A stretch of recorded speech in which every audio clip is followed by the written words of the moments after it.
Good morning दोस्तों, कैसे हैं आप लोग। जैसा कि आप लोग जानते हैं कि कोरोना का प्रभाव दिन प्रतिदिन बढ़ता जा रहा है और ये कम होने का नाम नहीं ले रहा है। इसलिए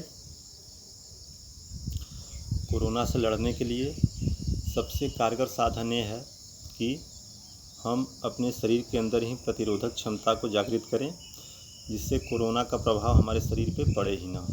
तो इसलिए दोस्तों, इसके लिए क्या करना है, हमें दैनिक जीवन में जो रोज़ हम खाते पीते हैं उस पर कुछ कंट्रोल करना है। ऐसे ठंडी चीज़ें नहीं खानी है। फ्रीज में जो पानी रखा होता है उसको नहीं पीना है, ठंडा पानी।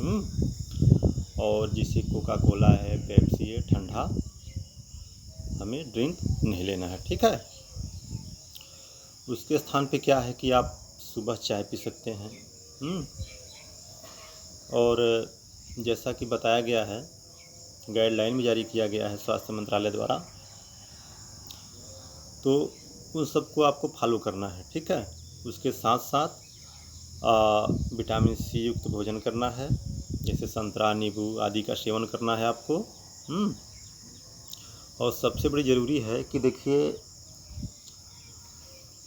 आप यदि डेली योगाभ्यास करते हैं, कपालभाति करते हैं, प्राणायाम करते हैं, भ्रस्त्रिका करते हैं, सूर्य नमस्कार आदि करते हैं, तो आपके अंदर प्रतिरोधक क्षमता बहुत ही हो जाएगी, जिससे आप कोरोना से, तमाम तरह की एलर्जी बीमारियों से हमेशा मुक्त रहेंगे।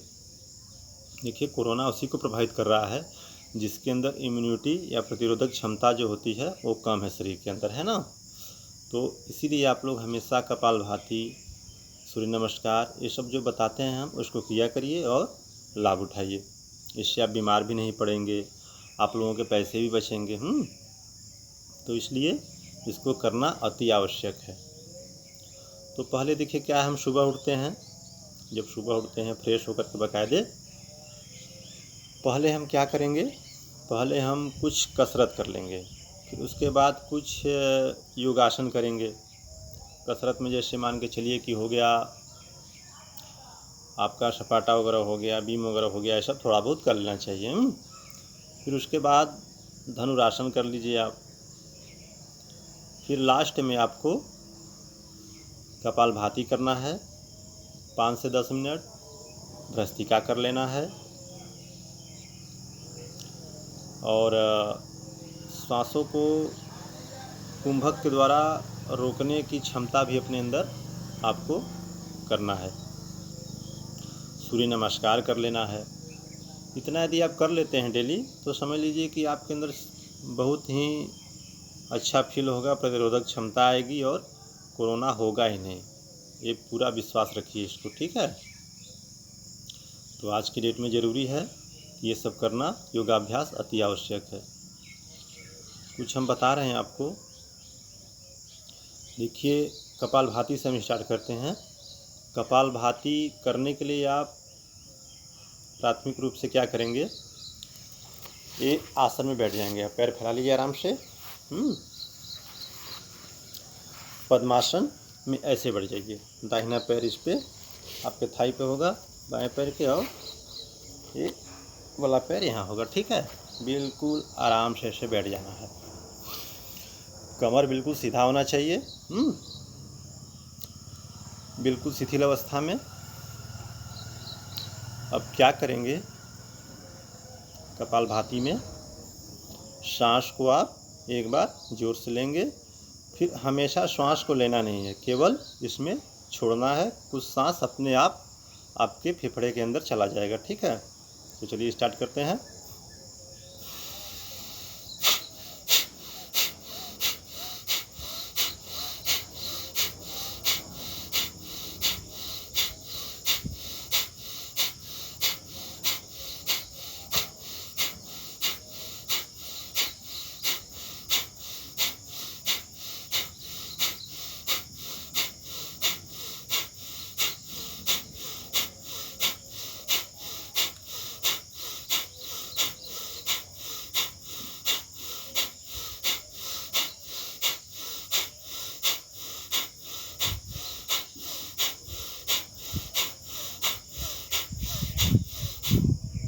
ठीक है दोस्तों, तो इसको कम से कम शुरुआत में 5 मिनट, फिर प्रतिदिन डेली करते हैं तो इसकी समय सीमा को बढ़ाते जाना है। 10 मिनट 15 मिनट तक जितनी आपके अंदर सहनशीलता है वैसे करते जाना है। ओके। अब इसी के बाद आप इसी आसन में बैठे हुए इसी तरह यदि थके ना हो तो भ्रस्त्रिका भी कर सकते हैं। अब भ्रस्त्रिका करने के लिए क्या है कि आप श्वास भी अंदर जोर से खींचेंगे और जोर से छोड़ेंगे भी। अब देखिए हम कैसे करते हैं, उसी हिसाब से करना है। ओके।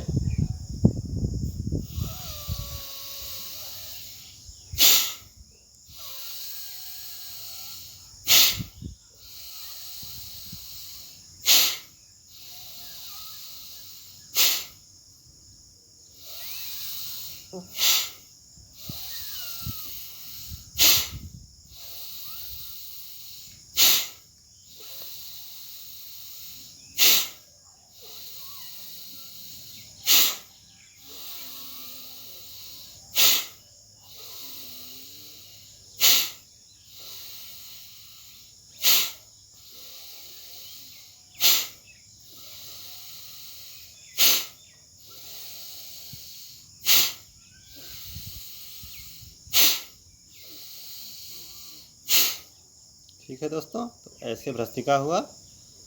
ये दोनों करने से आपका फेफड़ा मजबूत होगा, फेफड़े के अंदर सांस भरने की क्षमता अधिक होगी। और जैसा कि आप लोग जानते हैं कोरोना का प्रभाव फेफड़े पे ही ज़्यादा होता है, तो इससे फेफड़ा आपका चुस्त दुरुस्त रहेगा, तो बीमारी बिल्कुल नहीं होगी। ओके। तो आज के लिए इतना ही, धन्यवाद।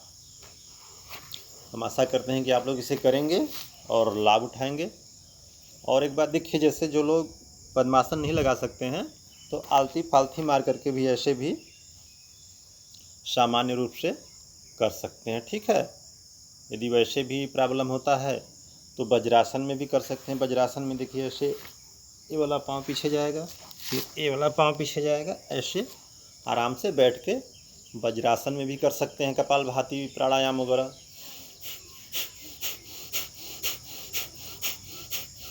ठीक है ना, ये भी बहुत आसान है और बहुत अच्छा है।